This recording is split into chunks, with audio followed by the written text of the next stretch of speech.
سلااوتان لێ بێبینەرانی ئازیزی تەلەڤیزیۆنی کۆمەڵا خۆشحاڵین جارێکی تر بە بەرنامەی ئاسۆی بەرابەریەوە هاتووینەتەوە خزمەتتان فەرموون لەگەڵمان بن. لەم چەند مانگەدا بارودۆخی سیاسی و ئەمنیەتی ئەفغانستان بەردەوام لە ئاسی زۆر خراپدا بووە. هێرشەکانی چەکدارانی گروپی ئیسلامی تاڵبان لە بەشە جۆرە و جۆرەکانی ئەو وڵاتە چڕتر بووەتەوە و لە ماوەی ڕۆژانی ڕابردوودا چەکدارانی ئەو گروپە زۆربەی وێرسواریەکانی ئەو وڵاتەیان داگیر کردووە. بەشی هەرە زۆری شەڕ و پێکدادانەکانی نێوان چەکدارانی تاڵبان و ئەرتشی ئەفغانستان لە باکووری ئەو وڵاتەدایە و نیگەرانیەکی زۆری لای خەڵکی ئەو ناوچانە دروست کردووە. هاوکات ڕێژەیەکی بەرچاو لە خەڵکی ئەو وڵاتە خۆبەخشانە ڕەزامەندەی و ئامادەی خۆیان بۆ بەرەنگاربوونەوەی گروپی تاڵبان ڕاگەیاندووە. بەشێک لەو هێزە ژنانی دانوشتووی ئەو وڵاتانان کە بوێرانە لە جەرگەی شەڕدا جێگەیان گرتووە و ژنانی جۆزجانی پێشەنگی ژنانی دیکەی ئەو وڵاتە بوون. بۆ چاوتێکردنی ئەم بابەتە و بابەتەکانی هاوشێوە چەند پرسیارێکمان ئامادە کردووە بۆ هاوڕێکانی کەرەم ببوون پێشمەرگەی کۆمەڵەوە عۆزوی حیزبی کۆمۆنیستی ئێران کە لە بەرنامەکە میوانمانە. فەرموون لەگەڵمان بن.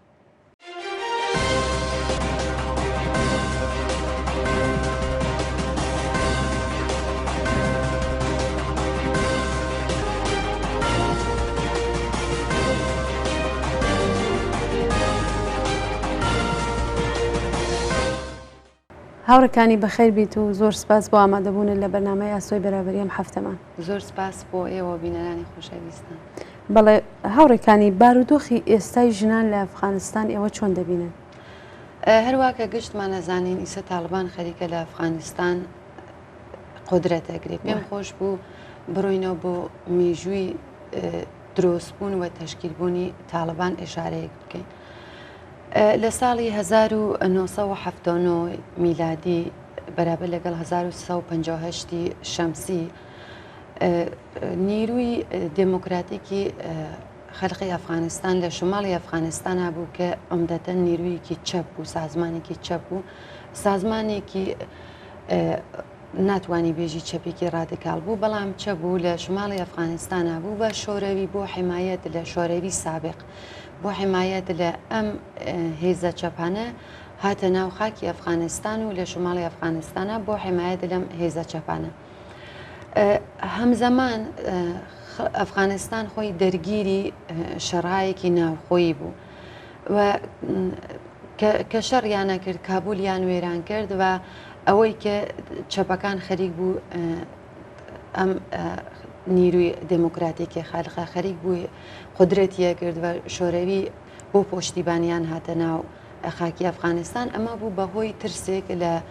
دڵی کشوەرهای عەرەبی بەتایبەت عەرەبستان و عەرەبستانی هێزێکی بە ناوی ئەلبەت خۆی هەر ئەو هێزە لە خەڵکی ئەفغانستان بوو، بەڵام بە پوڵی عەرەبستان و بە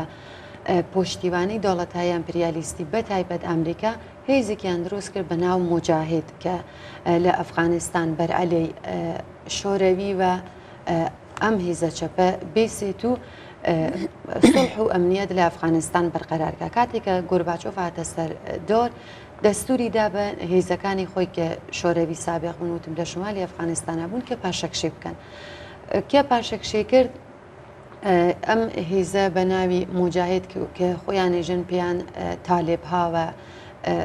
عمومەن ئێژن تاڵبان وردە وردە قودرەتی کرد. کە قودرەتی گرت یەک سەری قەوانینی دایر کرد کە چۆن ئەم هێزی تاڵبانە قەرار بوو ئیسلام گۆستەرێش بن و ئیسلامیش خۆی زدێژنە و ئێرتەجاعیترین قەوانینی هەیە نسبەت بە ژنان. کە قودرەتی کرد لە ساڵی 1996 ڕسمەن ئێعلامی حکوومەتی کرد. سێدانە لە وڵاتەکانی عەرەبستان، ئیالەتی متحیدەی عەرەبی و پاکستان ڕسمەن تاڵبانیان بە ڕسمیەت ناسی، هەرچەند کە ئەمریکا و دۆوەلی ئەمپریالیستی بەتایبەت ئەمریکا پۆشتیبانی تاڵبان بوون و بەبارەی لۆجستیکی مودام تاڵبانیان تەغزیە کردووە و تەمینیان کردووە. کاتێک کە ڕسمەن ئێعلامی حکوومەتی کرد و کابولیان داگیر کرد، قودرەتی گرت و ئەمریکا زانی کە ئەمە خەریکە گۆرەیە بیتەوە بە زەرەری خۆی تەواوە بێ. بەتایبەت فەردێک بە ناوی بێن لادەن کە عەرەبستانی بوو دۆڵەمەندێکی زۆر قودرەتمەند بوو لەویە بوو ئەمریکا بۆ ئینهێدامی بورجای دۆقەلو کە مۆسومە بە جریانی 11 سپتامبر کە زۆر کەس ئیسەش دیار نییە کە واقعان علەتی ئەوەی چی بوو کە ئەم بورجانە تەوەسوتی ئەو هەواپێما ڕووخانەوە بەڵام هەرچینکە ئێژن شاید دەستی خۆی ئەمریکای تیابووە بۆ بەهانەیەکە کە حملەکە بە ئەفغانستان بەڵام ئەمریکا ئەمەیە کرد بە بەهانە جریان 11 سپتامبری کرد بە بەهانە بۆەوەی کە حملەکە بە خاکی ئەفغانستان و تاالبانێکە خەریک بوو قدرەتیە کرد و بە زدی خۆی ئەمەلیە کرد تاالبان نابووتکە. و لە ساڵی 2001 کە کاتێککە حملەی کرد بە ئەفغانستان مانگی دوای ئەوە تاالبان ڕووخە حکوومەتی تاالبان ڕووخا هەرچەند کە تاالبان لە تووری ئەم هەموو ساڵە ئەم 20 ساڵە مۆدام بە ئینفجارهایی ئینتحاری یا بۆمگۆزاریە وتیە من هەموو هەرچەند لە 2006 چهار ڕسمن وتی من هەرماوم بەڵام قدرت نەبوو بەدەستیەوە لەم 20 ساڵە ژنان هەرچەند کە خۆی دۆڵەتی مرکزی ئەفغانستان چ بەر لە تاالبانەوە چ دوای تاالبان چون دۆڵەتێکی ئیسلامیە زۆربەی زۆری خەڵکی ئەفغانستان دۆڵەت دینیان ئیسلامە و سنی و شیعان زۆرتر قوانینیان زدژنە چون بە بەرپایەی ئیسلامە یعنی ئێوەژن پێش ئەوەی کە ئەمریکا حملەکە بە ئەفغانستان وەزیەتی ژنان هەر خراپ بوو تاالبان بۆ هاتنی ئەمریکاش بارودۆخەکەی زۆرتر خراپ کردووە نانا بەر لەوەی کە منیژم بە لەوەی کە تاالبان قدرێت بگری ژنان بازم لە سەرەتاییترین حەق و حقوقی خۆیان مەحروم بوون کاتێک کە تاالبان قدرەتی کرد سەرکوبێکی عەزیمی هێنا نسبەت بە ژنان بۆ ئەوەی کە دواتر بەحسیەکەین کە چه قوانینی زدژنی تەسویب کرد و ئەمەڵەن ئیجرایکی کرد بەڵام منێژم دەوڵەتی مرکزی ئەفغانستان و حتا خودی خەڵکی ئەفغانستان مرد سالارن و زن ستیزن و قوانینێکە چوون بەرپایەی شەرعی ئیسلام ئەم قوانینە دانراوە و ئەمەڵی پێەکەنە شاید خودی دۆڵەتی مرکزی قوانینێکی تەسویب کردووە کە ژنە یەک سری ئازادیهایەکی زۆر کەمی داوە بە ژنان بەڵام چۆن دۆڵەت مەردان و خەڵکی ئەفغانستان ئیسلامین و دیدگایەکی سنەتیان هەیە نسبەت بە ژنان ئەم قوانینەکە بە نەفعی ژنانە فقط لەسەر کاغەز ماوەتەوە و ئەمەڵەن ئەو سنەتە قەدیمیانە و ئیسلامەکە ئەمەڵەکە لە ئەفغانستانە ئیسەیج ئەفغانستان تاالبان دوای 20 ساڵ دووبارە بازم لە پشتی سەحنا بە کۆمەکی دۆڤەلی ئەمپریالیستیە واوتم بە تایبەت ئەمریکا و هەتا عەرەبستان ئیسە پاکستان ئێران لەم ماوەی کەمە قدرەتی گرتەسەوە دووبارە بەڵێ هاوڕێکانی بزوتنەوەی ژنان لە ئەفغانستان ئێستا چۆنە؟ هەروواکە ئشارەم کرد لە 20 ساڵی ڕابردووە بۆ ئەوەی کە ژنان ئیجازەیان پێیاکرد نەفەسێ بکێشن هەم بەباری ئاگاهی هەم بەباری ئەوەی کە ژن ئەتوانێت و ئەبێت ئازاد بێت و ئەوان ئەتوانن ئاگاهیان ڕوو بە تەحسیل گرایشکی فریان پێیاکرد چوون قبلەن کە تاالبانین بود نیان نەتوانی دەبیرستان بخۆێنن بەڵام ئێستا لەم 20 ساڵە چوون بۆ دەبیرستان ژنان بەباری موسیقی و پیشرەفتیان کردووە بەباری علم و ئاگاهی و پیشرەفتیان کردووە حتا چەندین سمەتیان بووە لە ئۆرگانهای دۆڵەتی ئەلبەت سمەتی خواریان بووە لە خوارونە لەسەرەوە ئەمە لەم لە تووری ئەم 20 ساڵە ئازادیهایەکیان کەسب کرد بە دەستیان هێنا هەرچەند کە خۆیشیان مۆبارزەیان کردووە وتم هۆڵیان داوە بۆ ئاگاهی کەسبکردنی ئاگاهی بەڵام ئێستا کە تاالبان هاتۆ دیسان ئەو ئازادیە لیان سندووە سەو هەروواکەزانین زۆر نیگەرانن بۆەوەی کە تاالبان بە مەحزیەوەی کە واردی ئەوڵین ڤێلسوالی ئەفغانستان بوو بڕیاریدا کە هەموو حتا ڕێسانەکان نیشانیاندا کە تەلەڤیزیۆنەکانیان شکاند قوانینێکی تەسویب کرد لە بەیانیە چ لە شەبنامە پەخشیان کردەوە دەستوریاندا کە لە ئەرزی ئەم دوو مانگا کە ژنان دیسان حەقیان نییە بدونە مەحرەمی خۆیان لە ماڵا بێنە دەرەوە دەستوریاندا کە مەدارس بوەسن نازانم کچان نەڕنە مەدرسە کچان حەقیان نییە بڕۆن بۆ مەدرسە حتا بەیانەیەکیان ڕسمان سادر کردووە کە دەستوریاندا بە هەموو ئێمام جەمەکانی ڤێلسڤالیەکان و ڕیسەفیدەکان کە کچانێک کە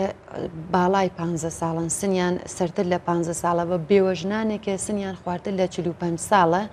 لیستێک بنووسن ئەسامی هەموو ئەو ژنانە بنووسن بۆەوەی کە بە ئەقدی یا بە قۆڵی خۆیان بنێکاحی ئەم مجاهدینی ئێماراتی ئیسلامیە هەمان تاالبان دەربێنن و خۆمان بینیمان هەل لە سەرەتای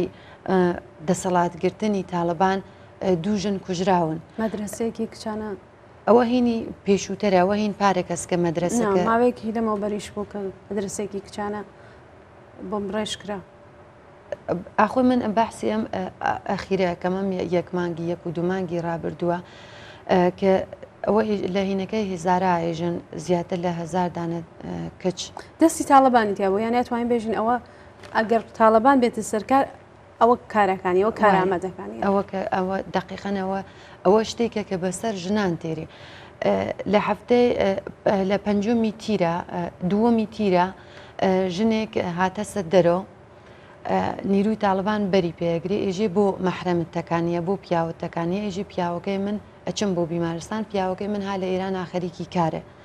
و هەروە لە شوێنەکەی خۆیان خەڵکووەکەنەوە تیربارانیەکەن و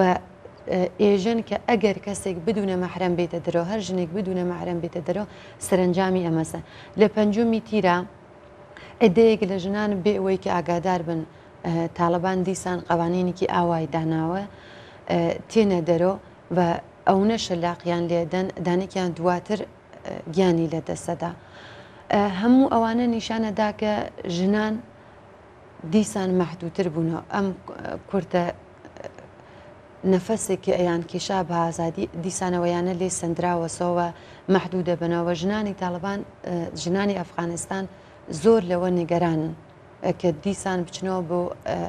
قوانینێکی قڕون وەستایی و زندگیەکی مەحدود بە ماڵ بەڵێ سپاس هاوڕێکانی دوایین هەواڵەکان سەبارەت بە هێزە کۆمەڵایەتیەکان بە تایبەت ژنان چییە؟ ئەوە شتێکی زۆر ئاساییە لە هەموو دنیا نەتەنیا لە ئەفغانستان هەتا لە ئێران کشوەرای خاوەرمیانە لە هەموو دنیا کاتێکە ژنان و پیاوانی ئازادی خواز بە تایبەت ژنان بەرابەریەک ئێحساسەکەن بەرابەرن بەرابەریەک کەس بەکەن ئازادیە کەس بەکەن کاتێکە ئیسە کەس یا کەسانێکە دەوڵەتێک هەر شتێک بێت بە ڕسمەن ئەو ئازادیانە لێ بسێنێ زۆر تەبیعیە کە بۆ دیفاع لە دەستاوەردەکانیان مبارزەکەن کاتی کە تاالبان هاتە ناوخاکی ئەفغانستان ژنان چەکیان هەڵگرت بۆی دیفاعکەن لە دەستاوەردەکانیان بۆ پیاوانی ئازادی خواز و بەرابەری تەڵەبیج هەروە هەڵسانوە مبارزەکان لەگەڵ تاالبانە هەرچەند کە حکوومەتی مەرکەزی خۆی پێخۆش نەبوو چۆن حکوومەتی مەرکەزی ئەرواکە ئەزانین هەفتەی پێم وایە لەمەوبەر عەبدوڵا عەبدوڵا و ڕێی جمهورەکەی ناوەکەم ئەشرەف غەنی چوون بۆ ئامریکاوە تەک جۆ بایدەنە دیدارێکیان بوو و قەتعاً پۆشتێ پەردەی ئەم دیدارە وەسەکە گوێچکەیان کێشاوە جۆ بایدن وتیە تاالبان مناڵی منە تاالبان من خۆم تاالبانم دروست کردەوە و نابێ مقاومەتکەن لە بەرامبەر تاالبانە بە خودی حکوومەتی مەرکەزی ئەفغانستانیش دەست نیشاندەی ئامریکاس و وابەستە بە ئەمریکاس بۆیە ئەوانیش حتا پێیان خۆش نەبوو ئەم خەڵکە لە بەرامبەری تاالبان مبارز دەکەن بە تایبەت ژنان و حتا خودی مصاحبەیەکیان کردبوو تەک ژنێکی ئەفغانستانی وت حتا خودی ژنەکانی ئەفغانستانیش پێیان خۆش نەبوو بۆی کە دیدگایەکی مەزهەبیان هەیە ژنان نسبەت بە خۆیان پێیان وایە ئەلبەت نە هەمویان بەڵام زۆربەی ژنان پێیان وایە کە ئەم قوانینی ئیسلامی ئەبێ بەڕێوە بچێت و ژنان نابێ ئەو ئازادیانەبێ بەڵام ئەو ژنانێ کە پێشڕۆن کە خاهانی ئازادین خاهانی بەرابەرین چەکیان هەڵگرت و بەرعەلێ تاالبان وێسان ئەلبەت لەگەڵ پیاوانی ئازادی خواز و بەرابەری تەلەبە. بەڵێ هاوڕێکانی چه زانیاریەک سەبارەت بە هێزە کۆمەڵایەتیەکان و ژنانی چەکداری ئەو ڕێزانە لەبەردەستایە شێوەی ڕێخستنیان چۆنە بچە شێوەیەەکە تا ئەو شوێنێکی من ئاگادارم و متەلێعم بە ئەو شتانێکی خوێندومەسەوە بیستومە کەسانێک ئەم هیزیانە سازمان نەداوە بە تۆرێ خۆجووش بووە و دیارێکە وتم چۆن تاالبان ئاشکرا ئەمریکا ها لە پشتیە و حتا دەوڵەتی مرکزیی غیری مستەقیم لە بەرامبەر تاالبان چۆن سەیلاسا تاالبان خەریکە ڤێلسفالیەکان ڤێلسفالی پشتێ ڤێلسفالی تەسەڕۆفەکە داگیریەکە ئەمە نیشانەیە وەسەکی مقاومەتێکی ئاچێنانی نییە لە بەرامبەریە حتا لەلایەن دەوڵەتی مرکزیە بۆیە بەداخەوە ئەم هێزە خۆجووشانیچە چۆن کەس نییە بەبارەی تەسلیحاتی مجهزیان کایانکە ئاموزشێکی نظامی خاسییان بە پاشەکشەیەکەن و لەبێنەچن بەڵام خۆجووش بووە کە سازمانیان نەداوە. بەڵێ من دوێکە کە سایتێکی ئەفغانستانمەخۆ باس کرد مەطلبێکی دانیا و کە ژنانی شەبەرخانیش تازگی بەم جون بشە پەیوەست بوو چونکە تاالبان ئەچێتە ناو وێلسوالیەکان ماڵەکانیان داگیرەکات وەکو سەنگەرێ لێ ئیسفادەکەەوە خەڵکێکی زۆر ئاوارە بووە لەوێ وایە. هاوڕەکانی داهاتووی ئەو هێزانە و بەتایبەت ژنانی ڕیزی ئەو هێزانە چۆن دەبیننەوە لە وڵاتێکی دواکۆتوو وەکو ئەفغانستان کە ئیسلام و مرد سالاری تا ناخی ئەو جامعە چووە ناخی دڵی ئەو جامعە و ئەو فەرهەنگە چووە زۆر خۆشببینانەست کە ژنان ئەو نە ئاگاه بوونەوە بە ڕۆحیەکی ئینقلابی چەک هەڵبگرن ڕوو بە حکوومەتی ئیسە چه مرکزی بێ چه تاالبان بێ چه هەر کەسێک بێ بۆ حیفزی دەستاوەردەکانی خۆیان و هەروە ئێمە کە ئازانین کاتێکە ژنان ئەو نە ئاگاه بنەوە و تێنە ناو ڕیزی مۆبارزە دەستاوەردهایەکی باشیانەیە بۆ نمونەی مەتوانێن ڕۆژاوانە بوێن کە باسی ڕۆژاوات کە پێت وایە ژنانی ئەفغانستان ئەلبەت خۆیان ئەو فعالینێک یان ژنانێکیان باسییان لەوەکری ئێمە لەوان هینمان وەرنەگرێ و پێتان وایە سەرمەشقێکیان وەرگرتوێ قەتعەن من ناتوانم ئیسە بێژم 100% وتیانە ئێمە وەکو ژنانی ڕۆژاوە بەڵام قەتعەن ئێلهامیان لە ژنانی ڕۆژاوا وەرگرتووە هەروە کە ژنانی ڕۆژاوا لە ژنانی کوردستان کاتێکە کۆمەڵە ژنانی کوردستانی چەکدار کردو ئێلهامیان وەرگرتووە لە بەرنامەی ئێمە ئێلهامیان وەرگرتووە لە ڕۆژاوا حتمما ئەوانیش لە ژنانی ڕۆژاوا ئێلهامیان وەرگرتووە بۆ ژنانی ڕۆژاوا بتوانن ئێمە نەتوانین حتمما ئێلهامیان وەرگرتووەوە ئێمە من زۆر خۆشببینم بەوەی کە ژنان توانیانە بەو سەدحە لە ئاگایی بگەین کە هەڵسن چەک هەڵگرن لە مقابلی دەڕەندەتەرین و مرتەجعترین هێزێکە بە ناوی تاالبانە چەک هەڵبگرن و مقاومەتکەن و شەڕکەنتەکیا ئەمە زۆر خۆشببینانەیە بە نەزەری من و شاید لە کوتاه مودەتا بتوانن ئەمە بخافێنن بەڵام لە دراز مودەتا ئایندەی ئەفغانستان من خۆشببینانە تەواشایەکەم. بەڵێ هاوڕێکانی زۆر سپاس بۆ ئامادەبوونێت من پرسیارێکم نەماوە ئەگەر خۆتان پێتان وایە نوکتێک یا قسەیەک هەیە کە بە بەحسەکەتان ئزافەیکەن فەرمو. ئێمە وەکو هێزێکی چەپ و کۆمۆنیست بە نەزەری من زۆر ئەبێ بە مەسئلەی ژنان بەتایبەت ژنانی ئەفغانستان کەیسە گیرودای دۆڵەتێکی دواکۆت و قڕون و وەستایی بین دفاعکەین و هەموو ئینسانێکی ئازادی خواز و بەرابەری تەڵاب هەموو نەهادێک هەموو سازمانێک هەموو حیزبێک ئەبێ پشتیوانیان لێ بکە بۆ ئەوەی کە ژنان بزانن ئەگەر خۆیان لە ئەفغانستان ناتوانن دەنگ بەرزکەنەوە لە شوێنهایەکی ترا کەسانی ترن کە دەنگی ئەوانن و ئەمە ئومیدیان پێدا هەروواکە وتم شاید ئێستا بە پشتیوانی دۆڵەتای ئەمپریالیستی بە پشتیوانی عەرەبستان پاکستان ئێران بتوانن تاالبان دیسان قدرەت بگرێتەوە ژنان خاتە ناو ماڵە بەڵام ئەو مەزەی ئازادی کە چێشتویانە قەتعەن دیسان واداریان نەکاتەوە بۆ ئەوەی کە مبارزە بکەنەوە بۆ ئەوەی کە بەرئەلەی ئەو حکوومەتە هەڵسن و ژنانی ئەفغانستان هۆڵ بە ئاگاهیەدەن حتا ئەگەر لە ناو ماڵا بن بۆ ئەوەی کە ژنانی هەر ژنێتر ئاگاهکاتەوە وردە وردە ئەمە گوستەرێش پیاکاوە. هیوادارم لە ئایندەیەکی نزیکە ئێمە شاهیدیەوە بین کە ژنانی ئەفغانستانیش بتوانن دەنگی خۆیان بەرزکەنەوە بتوانن بگەین بە حەق و حقوقی واقعی خۆیان. زۆر سپاس بۆ ئامادەبوونت لە بەرنامەی ئاسۆی بەرابەری ئەم هەفتەیەمە. زۆر سپاس بۆ ئێوە بۆ بینەرانی خۆشەویست کە تا ئەم کاتە لەگەڵمان بوون. بینەرانی ئازیز سپاس بۆ ئەوەی کە تا ئێستا لەگەڵمان بوون.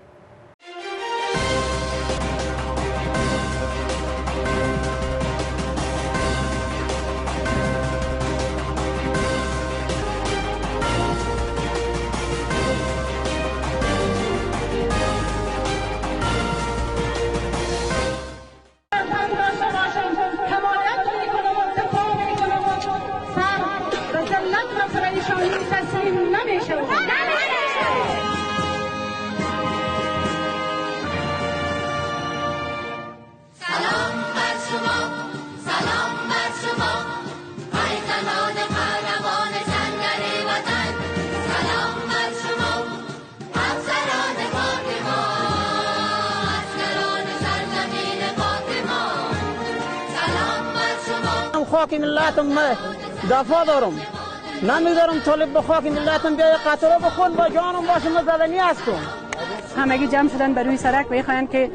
به خاطر مقطع زمانی و به خاطر مشکلاتی که همیال فعلا در ولایت غور آمده و در سر تا سر افغانستان در پالی برادرای خود ایستاد هستند و حمایت میکنند از نظام، از مردم خود و از تمامیت ارضی. دوش به دوش از ملت و وطن خود دفاع میکنیم، نمیمانیم که بیگانه در وطن ما بیایی که اولادها ما را از دست داد، برادرای ما را از دست داد. نمیخواهیم، هیچ وقت ما روز ما نمیخواهیم و نخواستیم. ما یک ملکل شنکوف، ما از وطن و از خاک خود دفاع میکنیم.